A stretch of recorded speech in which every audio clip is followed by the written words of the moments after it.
Blizzard Entertainment's gaming platform. This will allow you to access and manage your games across both platforms seamlessly. Let's get started.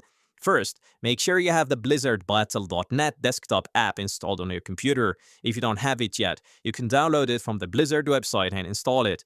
Open the Battle.net app and log into your Battle.net account using your credentials.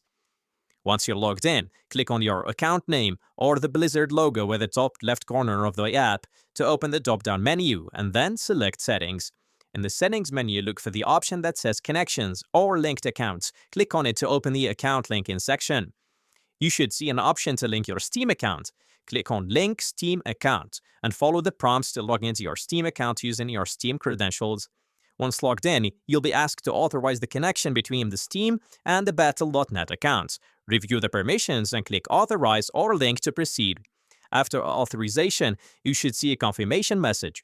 You can now access your linked account from within the Battle.net app. This will allow you to manage your games and social features across both platforms.